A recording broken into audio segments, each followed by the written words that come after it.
السلام عليكم ورحمة الله وبركاته. اللهم صل على سيدنا محمد وعلى آل سيدنا محمد كما صليت على إبراهيم وعلى آل إبراهيم إنك حميد مجيد. أعزائي المشاهدين، أهلا وسهلا بكم في فيديو جديد وحلقة جديدة من قناة محمد الحمراوي لصيانة الأجهزة المنزلية. النهاردة إن شاء الله بإذن الله هنتعلم حاجة جديدة في الغسالة اليونيفرسال الفوق أوتوماتيك اللي قدام حضراتكم دي. الفيديو ده إن شاء الله بإذن الله يعني أنا بسميه 2 في 1. الأول إزاي هنقدر نحدد المشكلة دي ونحل المشكلة دي اللي معانا دلوقتي واللي شايفينها قدام حضراتكم، وثانيا هنتعلم إزاي نجرب كل مكونات الغسالة اليونيفرسال الفوق أوتوماتيك اللي قدام حضراتكم دي بدون كارتة. فرجاء ان انتوا تتابعوا الفيديو، ما تجروش الفيديو علشان الفيديو ده مفيد جدا جدا لكل الفنيين.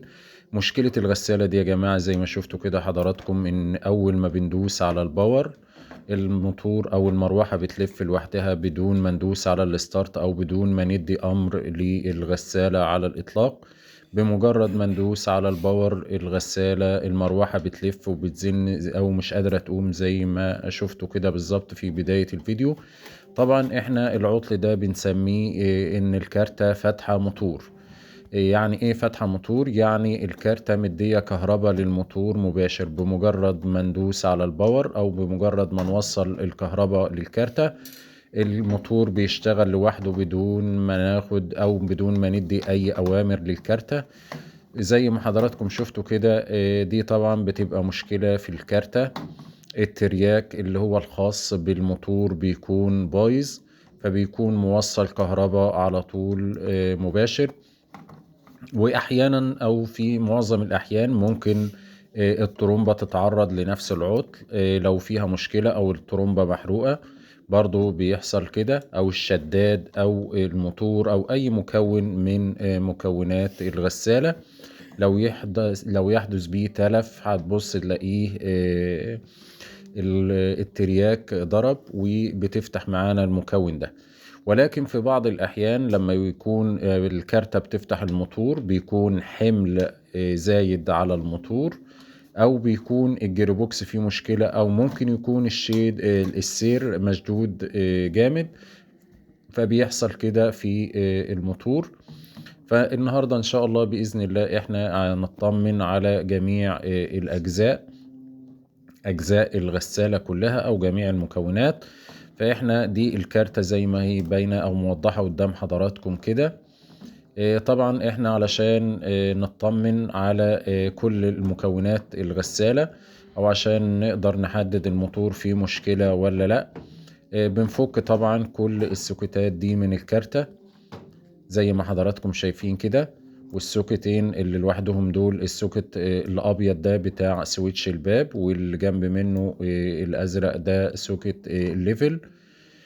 طبعا احنا بنفك جميع السوكتات زي ما حضراتكم شايفين كده، بيبقى فيها كليبس كده بنضغط عليه ونشد لفوق واحدة واحدة لحد ما تخرج معانا. دي طبعا شكل الكارتة. وترياكات الموتور اللي هي بتبقى على مبردة، اللي هي على حتة صاجة ألمونيا كده زي ما حضراتكم شايفين. دول الترياكان بتوع الموتور.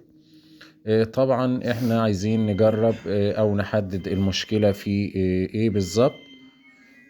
فاحنا بنجيب كابل خارجي اللي هو كابل التجربة اللي بيبقى موجود معانا دايما في الشنطة، وطبعا بنحدد الأول طرفين 220 اللي داخلين للكارتة علشان نقدر نوصل عليهم.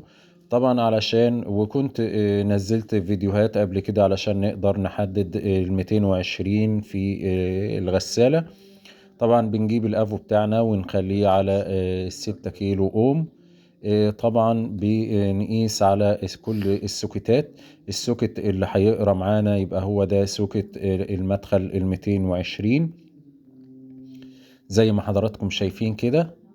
كده قرا معانا، وكل السوكتات ما قريتش معانا غير السوكت الازرق ده، هو ده سوكت 220 زي ما حضراتكم شايفين كده. كل السوكتات ما بتقراش معانا، هو ده الوحيد اللي بيقرا معانا، هو ده سوكت 220.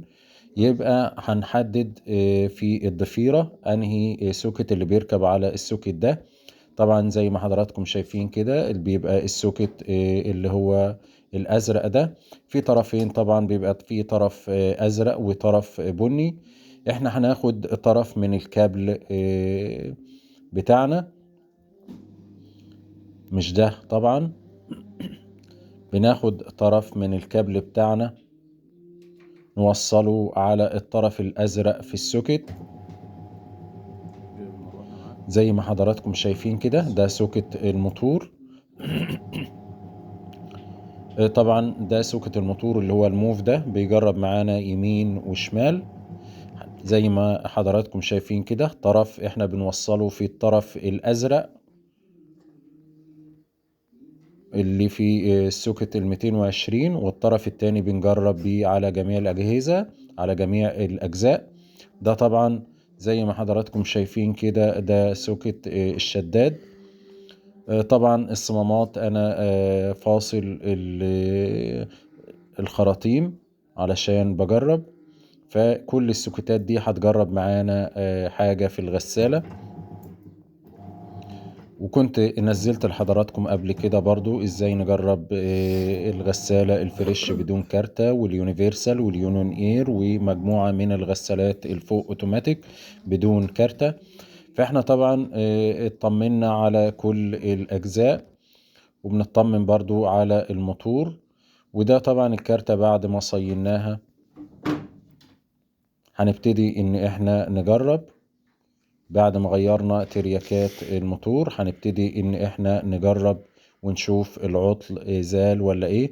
فرجاء لو حضراتكم اول مرة تتابعوني يا ريت تتفاعلوا مع القناة وتدعمونا بلايك وشير علشان يصل لحضراتكم كل الفيديوهات القادمة ان شاء الله.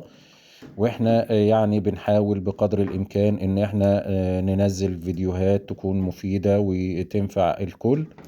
فرجاء يعني ما تبخلوش علينا ان انتوا تشيروا الفيديوهات وان انتوا تدعمونا بلايك وشير. دي طبعا يعني كانت حلقتنا النهاردة، ارجو ان هي تكون نالت اعجابكم وتكونوا اتعلمتوا حاجة جديدة النهاردة في الفيديو بتاعنا. الفيديو بتاعنا طبعا لو الغسالة اول ما بتدوس على الزرار الموتور بيشتغل بتبقى المشكلة في الكارتة على طول. بنفك الكارتة نصينها. طبعا زي ما حضراتكم شايفين بعد ما صينا الكارتة دوسنا على الباور الموتور ما اشتغلش معانا خالص، الا لما بندوس على الستارت الموتور بيبتدي يلف معانا يمين وشمال. يا ريت حضراتكم تكونوا استفدتوا النهاردة، ويا ريت حضراتكم ما تنسوناش من صالح دعواتكم. والسلام عليكم ورحمة الله وبركاته.